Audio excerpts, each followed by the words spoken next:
Welcome back sa ating usapang gulayan, panibagong video, panibagong kaalaman na naman dito lang po sa Ka-Amazing Farming. Okay, so ang pag-usapan po natin mga kapwa ko ka-farmers, ang insecticide, fungicide na pwede nang i-apply sa ating 12 days no, na ampalaya. Kasi mamayang hapon mga ka-farmers ay magpapa-spray po tayo din ng insecticide, fungicide at saka foliar. Okay, so ngayon mga ka-farmers, mag-update naman po tayo. Ito na ang ating 12 days na ampalaya na mystery sa F1 kung saan maganda na po silang tingnan mga ka-farmers. And then sa ngayon tuloy pa din ang aming pag-install ng mga faltak no, para doon itali ang mga tie wire. And then pagkatapos mga ka-farmers, mag-install na po kami din ng tie wire para gakpangan sa ating mga ampalaya. Kasi target namin baka sa susunod na linggo kami po ay makapag gambaya o makagawa o maka-install ng Atlas twine para gapangan po ng ating ampalaya.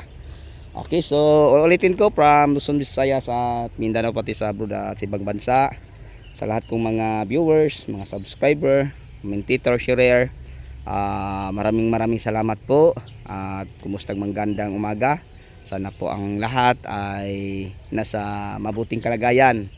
Okay, so ngayon mga kapwa ko ka-farmers, ang ating pag-usapan ay patungkol po no, sa insecticide, fungicide na pwede na natin at ditong i-apply. Okay, so unang-una mga ka-farmers, yung ampalaya natin, yung bago pa lang silang nakatanim, ito po ay na-applyan natin ng Actara. So ang Actara, sinabi ko na sa inyo, ay isa po siyang foliar insecticide. So yun po ang mga magandang gagamitin no, na protection sa ating bagong tanim na mga ampalaya o sa punla no, punla hanggang sa ganito mga ka-farmers.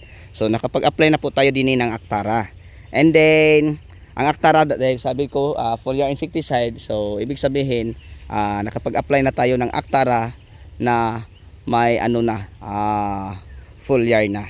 And then yung fungicide natin mga ka-farmers, share ko lang po sa inyo sa ganitong edad, yung Sirinid, yung fungicide. So yun po ang magandang insecticide na ating gagamitin no, sa mga bago nating mga tanim. So ngayon mga ka-farmers, mamayang hapon, ito sa tingin ko may iba, mga kulang-kulang siguro mga 2 dampal na siguro no.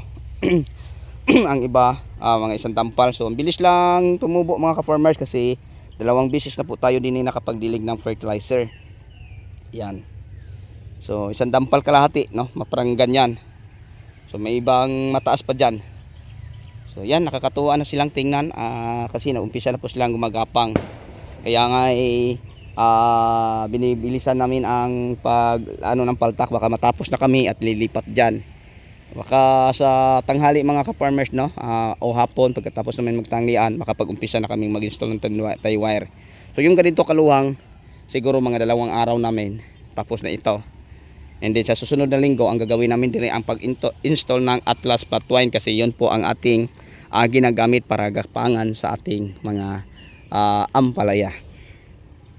Ayan mga ka-farmers, maganda na ang tingnan. Ito na sila ang ating 12 days ngayon.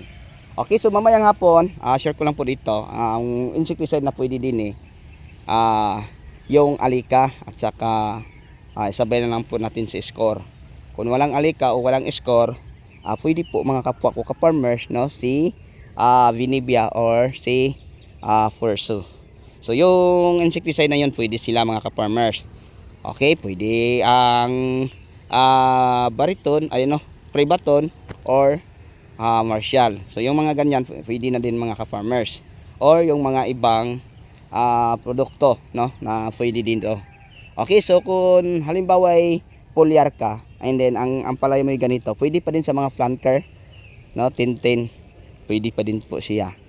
So ang sa atin mamaya mga ka-farmers, ating gamitin din yung alika at saka score. So ang dosage alika na ating i-apply din mamaya ay 5 ml no, and then sa atin namang score 10 ml. And then ang foliar na ating i-apply din Green Acres na 40 ml sa isang knapsack sprayer. Okay, so sana po mga kapwa ko ka-farmers ay naiintindihan nyo no. Pasensya na po dahil bulol po tayong magsalita ng Tagalog at saka hirap makapag mga ka-farmers. So sana pasensyahan niyo mga ka-farmers ang aking pag-deliver, no, sa aking pananalita dahil hindi po ako sanay magsalita sa wikang sa lingwaheng Tagalog. So yun po ang ma-share ko sa inyo patungkol sa mga insecticide na ating gagamitin lalo na sa mga bago pa nating tanim. So Actara muna kung insecticide, insekto ang nakita nating problema, pero pag fungus ay Serenade. So yun lang, isang beses pa ito napa-sprayhan natin. So pangalawa mamaya hapon. So ang ipapa-spray natin yun na Alika, okay, and then Score.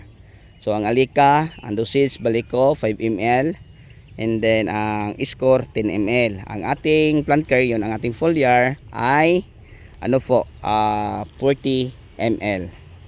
So ang ating Actara mga ka-farmers, pag bago pang tanim, ang isang sachet 10 grams. So dalawang knapsack sprayer na po siya. So ibig sabihin bawat knapsack sprayer ay 5 grams. Yun po ang spray sa puno, sa dahon ng ating bagong tanim. So pag mag-spray tayo mga ka-farmers, halimbawa i-ano natin sa ating ampalaya, 1, 2, 3, 4, 5 seconds siya. Kasi all purpose siya mga ka-farmers, pwedeng idilig, pwede din spray. So yun po, no, mga kapwa ko ka-farmers, ang ma-share ko po sa inyo patungkol sa tamang paggamit po sa Actara. And then sa Serenade naman 40 ml. So spray mo buong katawan, tsaka sa lupa ganun din, 1, 2, 3, 4, 5. So 5 seconds din kasi all purpose siya. So pag all purpose mga ka-farmers, pwedeng i-delay, pwede din siyang i-spray. Okay? So walang pinagkaiba si Actara at saka si Serenade pag i-apply natin sa ating tanim. So unang i-apply Actara, and then isunod natin mga 5 days si Serenade. And then ngayon 12 days Alika na at saka Score. So yun po ang ating gagamitin din. So yun po mga ka-farmers, ang ating 12 days old na ampalaya, maganda na po silang tingnan, no, tanaw na natin, no, dahil malaki na po sila, no, gumagapang na halos lahat. Yan, kaya bilisan namin ngayon ang pag-install o paggawa na ang po nila, balag, gapangan. Ayun po mga kapwa ko ka-farmers ang ating makikita, no, every morning dito sa ating tanim na mga ampalaya. Nakakatuwa po silang panuurin kasi malaki-laki na po ang mga puno nila. Okay, so bago tayo magtapos, mega love shout out po sa lahat kong mga subscriber, viewer, sharer at commentators. So inyong lahat at sa inyong walang sawang pagsuporta, maraming salamat po mga ka-farmers. Happy watching, sana may natutunan po kayo, no, sa ating ibinahaging video.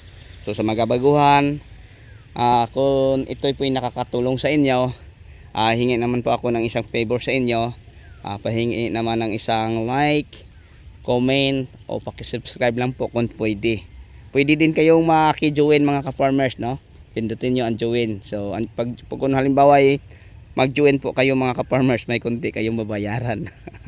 So okay lang mga ka-farmers, no, kung i-ano nyo sa akin, parang maagang pamasko.